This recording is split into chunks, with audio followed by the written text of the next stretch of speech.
ഇന്നൊരു സിനിമാ നടൻ തെങ്ങിന്റെ മുകളിൽ കയറിയിരിക്കോ? കേറില്ല. അത് പാലക്കാടൻ കാറ്റ് വീശണ സമയമാണ്.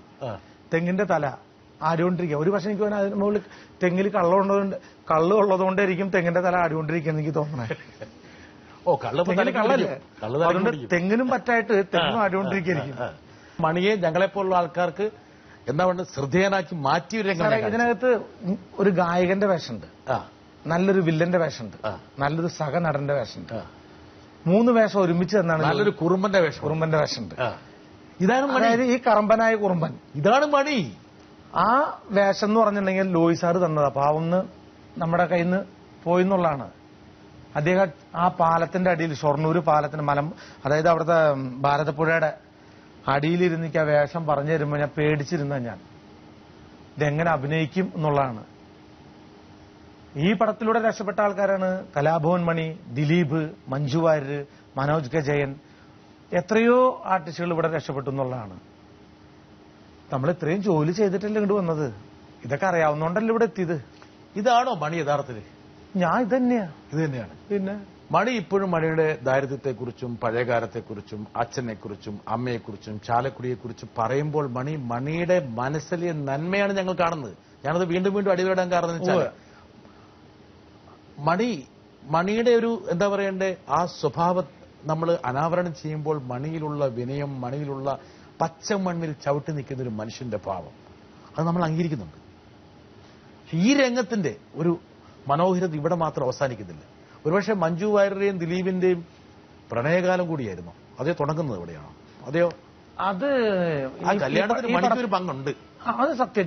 ഞങ്ങൾ ഒരുമിച്ചാണ്. അതൊക്കെ സത്യം. ഒരുപാട് സൂത്രവിദ്യ പറഞ്ഞു കൊടുത്തത് മണിയാണ്. സൂത്രവിദ്യ ഒന്നും എനിക്ക് അങ്ങനത്തെ സൂത്രവിദ്യ. എനിക്ക് തന്നെ ഒരു പെണ്ണ് കിട്ടണല്ലേ, പിന്നെ ഞാൻ സൂത്രവിദ്യ പറഞ്ഞു കൊടുക്കുന്നത്. മണി നന്നായി സഹായിച്ചവരെ കല്യാണം കഴിക്കാൻ. തീർച്ചയായിട്ടും. ഞാനും ദിലീപും മഞ്ജുവും അവരായിട്ട് അത്രയും നല്ല ബന്ധമായിരുന്നു. എന്നെ കൊണ്ടാകാവുന്ന സഹായങ്ങളല്ല ഞാൻ. എന്തെങ്കിലും തരത്തിൽ സാഹസികമായ വല്ല കൃത്യങ്ങൾ അനുഷ്ഠിച്ചു? സാഹസികോ? അതിന് പേപ്പറിൽ അറിയായിരുന്നില്ലേ? ഇവിടെ നോക്കിയിരിക്കല്ല എല്ലാരും നോക്കിയിരിക്കുക. സാറേ, പേപ്പർ എന്ന് പറഞ്ഞ സാധനം ഏറ്റവും കൂടുതൽ മരിച്ച കോളം ആരും വായിക്കാറില്ല. കുറെ ഫോട്ടോ ഉണ്ടാവും. മരിച്ച കോളം ശവക്കോട്ട എന്നാണ്, ശവപേപ്പർ എന്നാണ് അതിന്റെ ഞാൻ ഇട്ട പേര്. ചില ആൾക്കാർ ഇപ്പോഴും മരിച്ചെന്നുള്ളത് ഇഷ്ടമില്ലാണ്ട പേപ്പറിലേക്ക് ഞാൻ മരിച്ചോ? ചിലര് മരിച്ചിട്ടില്ലല്ലോ, അതൊക്കെ ചത്തുപോയ ആൾക്കാരാ. ഇങ്ങനെയുള്ള വാർത്തകൾ വായിക്കാൻ വേണ്ടിയാണ് ആൾക്കാർക്ക് ഇഷ്ടം. മസാലകൾ, മറ്റു കാര്യങ്ങളെന്താ ഞാൻ ചെയ്ത നല്ല കാര്യങ്ങൾ എന്തുകൊണ്ട് പറയുന്നില്ല? നല്ല കാര്യമല്ലേ രണ്ടുപേർ തമ്മിൽ കല്യാണം കഴിപ്പിക്കാൻ വേണ്ടി ശ്രമിച്ചു? അതൊക്കെ നല്ല കാര്യം തന്നെയാ. ഒരു റീപ്ലേ നടത്തിയാൽ മണി നേരത്തെ പറഞ്ഞു മണിയുടെ ഏറ്റവും വലിയ പ്രത്യേകത മണിക്ക് പഴയകാലം മറക്കാൻ പറ്റും. മറക്കൂല. അത് മറന്ന ഞാനില്ല സാറേ. അന്നത്തോടുകൂടി ഞാൻ തീർന്നു. അച്ഛന്റെ അമ്മയുടെയും പണിസ്ഥലമായിരുന്നു മണിയുടെ ആദ്യത്തെ വേദി. മണിയുടെ ഒരു സർഗസൃഷ്ടി, മണിയുടെ പാട്ട്, മണിയുടെ പ്രകടനങ്ങൾ അത് ആദ്യം തുടങ്ങിയത് ഇവര് ജോലി ചെയ്യുന്ന സ്ഥലത്തായിരുന്നു. അതെ, ആ സ്ഥലമൊക്കെ ഞാൻ മേടിച്ചു, മുഴുവൻ മേടിച്ചു. ഒരു വാശിയായിരുന്നോ? വാശിയല്ല, മധുരമായ പ്രതികാരം. ആരോടുള്ള പ്രതികാരം? ഞാൻ 5 റുപ്യ എന്റെ അച്ഛൻ പണിയെടുക്കുന്ന സ്ഥലത്ത് 5 റുപ്യ സ്കൂളിൽ പോകാനായിട്ട് ഒരു ട്രൗസർ ഇട്ട് പോയി നിൽക്കുമ്പോ 5 റുപ്യ പുസ്തകം മേടിക്കാൻ വേണ്ടി അത് മേടിക്കാൻ പോയിട്ട് എനിക്ക് തന്നില്ല അവര്. എന്റെ അടുത്ത് പറഞ്ഞെന്ന് വെച്ചിട്ടുണ്ടെങ്കിൽ 5 മണിയാവുമ്പോ നിന്റെ അച്ഛന് ശമ്പളം തരും, പുറത്തു മാറി കൂലി തരും, അതുകൊണ്ട് മാറി 5 മണിക്ക് വരാൻ പറയും. പക്ഷെ ഞാനത് കൃത്യമായിട്ട് ഞാൻ അവിടുന്ന് പോവുകയും ചെയ്തു. ആ സ്ഥലമൊക്കെ ഞാൻ വാങ്ങിച്ചു സാർ. മണി ആ ഒരു പ്രതികാരമൊക്കെ അങ്ങോട്ട് തീർക്കുമ്പോൾ അന്ന് എന്താ ചെയ്യാ? അല്ല, അന്ന് എന്താ ചെയ്യാന്ന് വെച്ചാൽ വേറെ ഈ സ്ഥലമൊക്കെ ഒന്ന് ആധാരമാക്കുന്നു. അല്ല, ആധാരമാക്കുന്നതല്ല ഏറ്റവും വലിയ. അതിനകത്ത് എത്രയോ ആൾക്കാർ പണിയെടുക്കുന്നുണ്ട്. അവരുടെ കുടുംബം ഭക്ഷണം കഴിച്ചവർ പോകുന്നുണ്ട് സാർ. ഒരു ഗതിയിലാണ്ട് വന്ന ഞാൻ ഒരുപക്ഷെ മണിയുടെ മനസ്സില് അടുക്കി വെച്ചിരിക്കുന്ന ചില വികാരങ്ങൾ ഈ പറഞ്ഞ പോലെ മധുരമായ പ്രതികാരം എന്ന് പറയാൻ കാരണം വെച്ചാല് മണി പതിറ്റാണ്ടുകളോളം മണി ആ ഒരു വിഷമം മനസ്സിൽ കൊണ്ട് നടന്നു. അതിന്റെ ഒരു സാക്ഷാത്കാരമാണ് ഈ സ്ഥലം മേടിക്കണം എന്നുള്ളൊരു തോന്നൽ. മണിയെ പണ്ട് ആൾക്കാർ പലരും ശ്രദ്ധിച്ചിരുന്നില്ല ചെറുപ്പകാലത്ത്. ആ ആൾക്കാരെ ശ്രദ്ധ കിട്ടാൻ വേണ്ടി മണി പല കസർത്തും ചെയ്യും. മണി ചെയ്യാത്തൊരു കസർത്തില്ല. മണി എന്താ ചെയ്യാത്തത്? ആക്ച്വലി മണി എല്ലാം ചെയ്തു. ഞാൻ മണൽ വാരാൻ പോയിട്ടുണ്ട്, വിറക് കീറാൻ പോയിട്ടുണ്ട്, വഞ്ചി കുത്താൻ പോയിട്ടുണ്ട്. അന്ന് 15 പൈസയാ വഞ്ചി കുത്താന്ന് വെച്ചിട്ടുണ്ടെങ്കിൽ. ഇവിടുന്ന് അങ്ങോട്ട് കുത്തിയിട്ട് തൊട്ട് പുഴയുടെ അപ്പുറത്തേക്ക് കിടത്തുമ്പോ വഞ്ചി കുത്താൻ പോയിട്ടുണ്ട്. 15 പൈസ. കുത്തുമ്പോഴും പാട്ടുപാടും. പാട്ടുപാടിയിട്ട് കുത്തി അവിടെ 15 പൈസ കൊടുത്തിട്ട് തിരിച്ചിങ്ങോട്ട് വരും. വഴിക്കച്ചവടം നടത്തിയിട്ടുണ്ട്. എല്ലാം പറയാം. അതായത് വേലുപ്പള്ളി അമ്പലം എന്ന് പറഞ്ഞൊരു അമ്പലമുണ്ട് ചാലക്കുടിയിൽ. ആ അമ്പലത്തിൽ ഞാൻ കട്ടൻ കാപ്പി, അതായത് ചുക്ക് കാപ്പി ഉത്സവത്തിന് അത് വിൽക്കാൻ പോയിട്ട് കാപ്പി ആരും മേടിക്കണില്ല.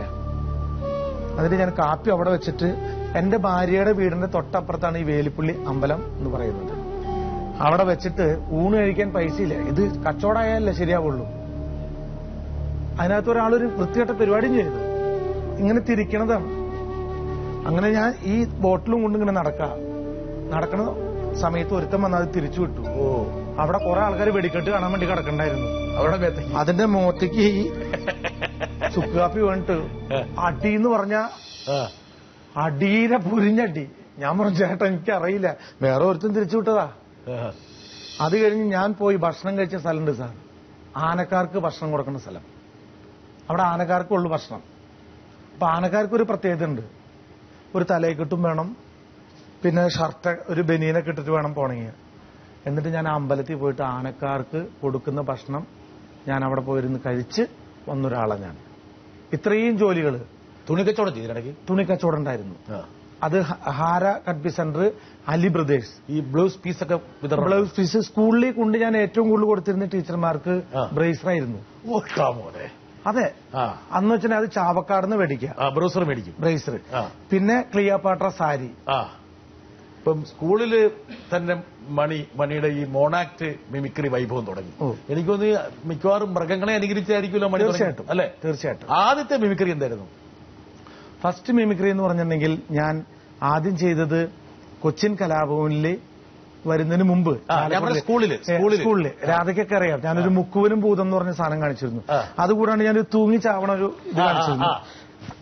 ഒന്നുമില്ല, ഒരാള് കെട്ടി തൂങ്ങിച്ചാവണത്. ഇപ്പൊ ഞാൻ ഇങ്ങനെ പിടിക്കണില്ല. ഒരാള് മരിച്ചു കഴിഞ്ഞാൽ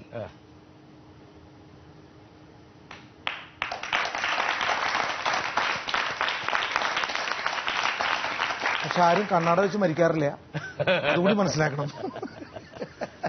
അതുപോലെ മണിയുടെ ഈ മറ്റേ മൃഗങ്ങൾ എലി പ്രാർത്ഥിക്കുന്നതൊക്കെ എനിക്കൊന്ന് മണിയുടെ ഞാൻ ആദ്യം മണിയുടെ ഒരു ഏറ്റവും വലിയ നമ്പറായിരുന്നു അത്. ഒരുപാട് ജെമിനി പടത്തിലാണ് സാറേ അത് ആദ്യം കാണിച്ചിരുന്നത്.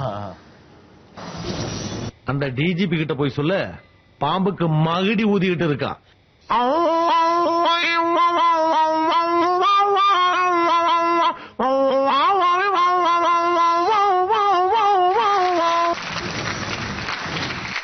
ജെമിനി പടത്തിലേക്ക് ഞാൻ പോവാനുള്ള ഒരു എൻട്രൻസ് തന്നത് നമ്മുടെ നടൻ ദിലീപാണ്. കുബേരൻ എന്ന് പറഞ്ഞ പടത്തിലാണ് ഞാൻ ചെല്ലുന്നത്. അന്ന് ദിലീപാണ് എന്റെ അടുത്ത് പറഞ്ഞത്, നീ പോയി അഭിനയിക്കുക, അതൊരു ലക്കായിരിക്കും എന്ന് പറഞ്ഞു. അപ്പൊ അതിനു മുമ്പ് ഞാൻ അഭിനയിച്ചത് മറുമലർച്ചി, പിന്നെ ഷാജി കൈലാസ് സാറിന്റെ ഒരു പടം കൂടിയായിരുന്നു. ഇവിടെ ആതിരപ്പള്ളിയിലല്ലേ ആദ്യത്തെ ഒരു പടത്തിൽ അഭിനയിച്ച്? അവിടെ ഒരു ഷൂട്ടിംഗിന് തമിഴ് ക്യാപ്റ്റൻ പ്രഭാകർ അല്ലെ? വിജയകാന്തിന്റെ ഒപ്പം. അത് വിജയകാന്തിന്റെ വിജയകാന്ത് സാറിന്റെ ഒപ്പമാണ് അഭിനയിച്ചത്. അന്ന് ഞാൻ ഇതൊക്കെ വിജയകാന്ത് സാറിനെ കാണിച്ചിട്ടുണ്ട്. ഞാൻ ഈ നമ്പറുകളെല്ലാം. അതെ, അന്ന് ഞാൻ പഠിക്കുന്നത് 10ാം ക്ലാസ് 2ാം വർഷം തോറ്റിരിക്കുന്ന സമയമാണ്. നമ്മൾ പഠിത്തത്തിൽ ഭയങ്കര കേവലായിരുന്നു. നല്ല അടിപൊളിയല്ലേ? ചോദിച്ചു പരീക്ഷയ്ക്ക് എഴുതിയിരുന്നോ? പഠിത്തവും പിടുത്തവും നല്ല. പക്ഷെ അന്നാണ് ഞാൻ ആദ്യമായിട്ട് പെൺപിള്ളേരെ ഒന്നും ക്ലാസ്സിൽ മര്യാദയ്ക്ക് ഇരിക്കാൻ മണി സമ്മതിച്ചില്ല. ഞാൻ പെൺകുട്ടികളുടെ ക്ലാസ്സിൽ പഠിച്ചിട്ടില്ലല്ലോ സാറേ. പുറത്തിറങ്ങി കഴിഞ്ഞാൽ പിന്നെ പെൺപിള്ളേരെ വിട്ടു. ഞാൻ ആദ്യം പ്രേമിച്ച് എന്നെക്കാൾ എനിക്ക് 18 വയസ്സുള്ളപ്പോ ഞാൻ പ്രേമിച്ച പെണ്ണെന്ന് പറഞ്ഞാൽ 37 വയസ്സുള്ള പെണ്ണെയാണ്. അറിയില്ലായിരുന്നു പ്രായം. 18 വയസ്സ് 37. എനിക്കറിയില്ല, പ്രായം അറിയില്ലായിരുന്നു. ഇപ്പോഴത്തെ പെൺകുട്ടികളുടെ വേഷം അങ്ങനെ തന്നെയല്ല, അറിയില്ലല്ലോ. ആ പ്രേമം എന്തായി അവസാനം? പിന്നെയല്ല അറിഞ്ഞേ ഇത്രയും പ്രായമുണ്ട്, നീ അങ്ങനെ പ്രേമിക്കരുന്ന് പറഞ്ഞ ഞാൻ എന്ത് ചെയ്യാൻ പറ്റാ? അല്ല, ആ പെൺകുട്ടി തന്നെ പറഞ്ഞ പ്രേമിക്കരുത്. 37 വയസ്സ് പെൺകുട്ടി തന്നെ പറഞ്ഞു, എനിക്ക് 37, നിനക്ക് 18, നീ മാറാൻ പറഞ്ഞു. അതന്നെ. അതെപ്പോഴാ പറഞ്ഞത്? പ്രേമെല്ലാം കഴിഞ്ഞിട്ടാണ്? പ്രേമം കഴിഞ്ഞൊന്നില്ല, ആകെ ഒരാഴ്ച മാത്രം. അത് ദുഃഖവെള്ളിയാഴ്ച തീർന്നു. അതായത് റെഡ് ബോർഡില്ലേ, അതിനൊന്ന് വെട്ടിക്കളഞ്ഞു. പ്രേമലേഖനം എഴുതിയോ? ഞാനോ? എഴുതാറിഞ്ഞിട്ട് വേണ്ടേ? പക്ഷെ ആ പെണ്ണിനോട് പ്രേമിക്കുന്ന സമയത്ത് മണി എന്തെങ്കിലുമൊക്കെ പാട്ടൊക്കെ പാടിയിട്ടുണ്ടാവും. ഞാനോ? ഇഷ്ടംപോലെ പാടിയിട്ടുണ്ട്. എന്ത് പാട്ടാ പാൾക്ക് വേണ്ടി പാടിക്കൊടുത്തു? അക്കരെ ഇക്കരെ നിന്നാലെങ്ങനെ ആശ തീരും, നമ്മുടെ ആശ തീരും. കാരണം ഇത് പുഴയ്ക്കക്കര ആ പെണ്ണിന്റെ വീട്, എന്റെ വീടിന്റെ പുഴയുടെ അക്കരയാ. പക്ഷെ ആ സ്ത്രീക്ക് ഒരു മനസ്സിലൊരു സുഖം ഉണ്ടായിരിക്കണം. എല്ലാവർക്കും ഒരു സുഖം ഉണ്ടാവില്ലേ സാറേ? ഇപ്പൊ ഞാൻ പറയുന്നത് സാറിന് സുഖം ഉണ്ടാവില്ലേ? ഇതാണ് ചാലക്കുടി പുഴ. കണ്ട ഈ പുഴയെ വെച്ചിട്ടാണ് മണിയുടെ പല കസർത്തുകൾ നടത്തുന്നത്. എനിക്ക് തോന്നുന്നു ഇവിടെ കഴുത്തൊപ്പം നിന്നിട്ടൊരു സാധക പരിപാടി ഉണ്ടായിരുന്നു. ഞാൻ അവിടെ പോയി കഴുത്തിനൊപ്പം പാട്ട് പാടും. അപ്പുറത്ത് ഈ പെണ്ണുങ്ങളെല്ലാരും വരും. പെണ്ണുങ്ങൾക്കൊരു പ്രത്യേകത ഉണ്ട്, ഇങ്ങനെ അലക്കിക്കൊണ്ടിരിക്കുമ്പോ അപ്പോഴായിരിക്കും എന്റെ പാട്ട് കേട്ടോ. അപ്പോഴെന്തായിരിക്കും അവരുടെ ഭാവം? ഞാൻ പാടുന്ന എനിക്ക് വരി അറിയില്ല. ഈശ്വരനൊരിക്കൽ വിരുന്നിനു പോയി രാജകൊട്ടാരത്തിൽ വിളിക്കാതെ ഭഗവാൻ, എനിക്കറിയില്ല, എന്റെ വരി അറിയില്ല. ഭഗവാനേ എന്ന് പാടുമ്പോ ഈ പെണ്ണുങ്ങൾ പറയും, ദേ കറുത്ത വിശ്വാസം ഇറങ്ങിയിട്ടുണ്ട് പുഴയിലേക്ക്. ഇയാളെ തല കണ്ടു കഴിഞ്ഞാൽ പോത്ത ഏതാ ഇയാളെ ഏതാന്ന് തിരിച്ചറിയില്ല ഈ പെണ്ണുങ്ങളെല്ലാം പറയും. പക്ഷെ എന്നാലും അവരുടെ ഉള്ളിലൊരു ആ ഒരു പോത്ത്, ആ കറുത്ത പോത്ത് ഇന്ന് മലയാള സിനിമയിലും തെലുങ്ക്, തമിഴ്, കന്നഡ, മലയാളം ഒത്തിരി പാട്ടുകളും പാടി എന്നുള്ളതാണ്. ഐശ്വര്യ ഒപ്പം പോലും അഭിനയിച്ചു. തീർച്ചയായിട്ടും സ്വന്തം ശബ്ദത്തിലാണ് സാറേ. ஹாய், உங்க பேர் என்ன? பச்சைமுத்துங்க. பச்சை, இன்னைக்கு ஒரு நாள் எனக்கு பாய் ஃப்ரெண்டா இருக்கியா? ஒரு நாள் பாய் ஃப்ரெண்டா? அதான்யா, இந்த ஒரு நாள் முதல்வர் மாதிரி ஒரு நாள் பாய் ஃப்ரெண்ட். என்னம்மா நீங்க வெண்ணை கட்டி மாறி இருக்கீங்க, நான் பன்னிக்குட்டி மாறி இருக்கேன். நான் உங்களுக்கு பாய் ஃப்ரெண்டா? ஆமாயா. ஐயோ ரொம்ப தேங்க்ஸ் அம்மா. என்னால நம்ப முடியலம்மா.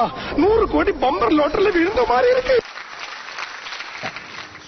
അതായത് നമ്മുടെ സ്വന്തം ശബ്ദത്തിൽ പാടി അഭിനയിച്ച ഒരാളെന്ന് പറഞ്ഞിട്ടുണ്ടെങ്കിൽ മലയാള സിനിമയിൽ ഒരു പക്ഷെ ഞാൻ മരിക്കുമ്പോഴായിരിക്കും ഒരു ചാനലിലൊക്കെ ഏറ്റവും കൂടുതൽ റിപ്പോർട്ടുകൾ വരാം.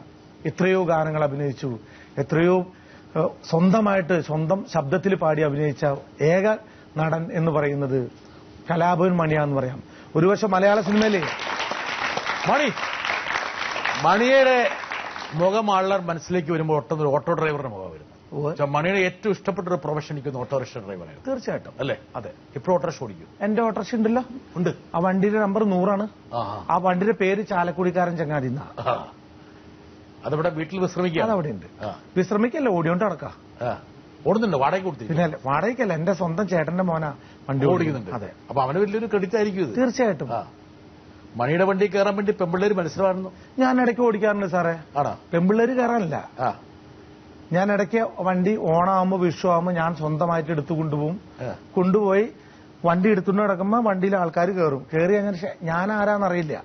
വണ്ടി ഓടിച്ചു പൈസ തരാൻ നേരത്താണ് അയ്യോ മണിച്ചേട്ടാ നമസ്കാരം, പൈസ. ഞാൻ ഒന്നും വേണ്ട, പോയി ഫ്രീ സർവീസ്. അതൊരു സന്തോഷം സാറേ, വീണ് കിട്ടുന്ന സൗഭാഗ്യങ്ങൾ അതൊക്കെ. ഓട്ടോ ഡ്രൈവറായിട്ട് ജീവിക്കുമ്പോഴാണ് മണിക്ക് ബ്രേക്ക് വരുന്നത്. മണിയുടെ ജീവിതത്തിന്റെ അക്ഷരം എന്ന് പറഞ്ഞ സിനിമ മുതല് ഒരു പീറ്റർ മാഷ് ഉണ്ടായിരുന്നല്ലോ മണിയുടെ ജീവിതത്തിൽ.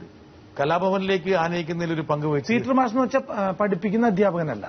അദ്ദേഹം ചാലക്കുടി അല്ല, തൃശ്ശൂരാണ്. അദ്ദേഹം നല്ല ഹിന്ദി ഗായകനാണ്. അദ്ദേഹമാണ് എന്നെ ലാൽ ഹോസ്പിറ്റൽ എന്ന് പറഞ്ഞൊരു സ്ഥലമുണ്ട് ഇരിഞ്ഞാലക്കുട തൊട്ടടുത്ത്. അവിടെ ഞാൻ പോയി പ്രോഗ്രാം നടത്തിക്കൊണ്ടിരിക്കുമ്പോഴാണ് എന്നെ കണ്ടപ്പോഴാള് വിളിച്ചേ, നിനക്ക് കലാഭവനിൽ പോകാൻ താല്പര്യമുണ്ടോ എന്ന് ചോദിച്ചു. ഞാൻ പറഞ്ഞു കലാഭവനിൽ പോകാൻ താല്പര്യമില്ലാത്ത ആരും ഉണ്ടാവില്ല, എനിക്ക് പോകണം എന്ന് പറഞ്ഞു. പേടിക്കണ്ട, ഞാൻ അറേഞ്ച് ചെയ്തുതരാം എന്ന് പറഞ്ഞിട്ടാണ് പീറ്റേട്ടനാണ് എന്നെ കൊച്ചിൻ കലാഭവനിലേക്ക് ആക്കുന്നത്. ഒരു ബ്രേക്ക് അതായിരുന്നു. തീർച്ചയായിട്ടും. ഒരുപക്ഷെ ഈ അന്ന് എനിക്കൊന്ന് ജയറാമും അൻസറൊക്കെ ഒരുപാട് പേരവിടെ ഉണ്ടല്ലേ? അല്ല, അവരൊക്കെ പോയതിനു ശേഷമാണ് ഞാൻ തിരിച്ചു വന്നത്. അന്ന് അങ്ങനെ ഒരു നിമിത്തം ഉണ്ടായിരുന്നില്ലെങ്കിൽ ഒരുപക്ഷെ കലാഭവൻ മണി ഉരുത്തിരിയില്ലായിരുന്നു. ഇല്ല, അതിനു മുമ്പ് എനിക്ക് CISF, സെൻട്രൽ ഇൻഡസ്ട്രിയൽ സെക്യൂരിറ്റി ഫോഴ്സോ അങ്ങനെ പറയാം. CISF അല്ലേ ഫുൾ ഫോം? എനിക്കറിയില്ല, സാറിന് അറിയാവുന്നോന്നു. Central industrial security force. അതിലേക്ക് എനിക്ക് സെലക്ഷൻ കിട്ടിയതായിരുന്നു. പടച്ചോനെ. ഞാനത് NCC നന്നായിട്ട് NCC ഞാൻ RD ക്യാമ്പ് വരെ അറ്റൻഡ് ചെയ്തിട്ടുള്ള ആളാണ് ഞാൻ. എനിക്ക് കിട്ടിയെന്ന് വെച്ചിട്ടുണ്ടെങ്കിൽ തേപ്പുകാരന്റെ ഇതായിരുന്നേ. എന്നിട്ട് ഇവര് തന്നെന്ന് വെച്ചിട്ടുണ്ടെങ്കിൽ ഈ മൈദമാവിൽ മുക്കിയ കാക്കി ഡ്രസ് എന്ന് വെച്ചാൽ ഇങ്ങനെ വെക്കണ ഇത് 7 ദിവസം തേച്ചാലും ഇതും ശരിയാവില്ല. തേച്ച് ലാസ്റ്റ് എനിക്ക് ഞാൻ അതിന്റെ മോളിൽ കയറി തേച്ച് റെഡി ആക്കി കൊടുത്ത് അങ്ങനെ സെലക്ഷൻ കിട്ടി. അന്ന് ഞാൻ അതിന് പോയിന്നുണ്ടെങ്കിൽ ഇന്ന് ഞാൻ വീരപുത്രനായി ഇരിക്കല്ല, വീരപുത്രനായിട്ട് വെടിയായിട്ട് മരിച്ച് നിങ്ങൾ കുറെ ആൾക്കാർ വീഴ്ത്ത കൊണ്ടുവച്ച് 2 വെടിയും മുകളിലേക്കൊക്കെ വെച്ച് ഞാൻ അവിടെ കടന്നാണ് ഞാൻ. പക്ഷെ അത് പോവാഞ്ഞത് നന്നായി.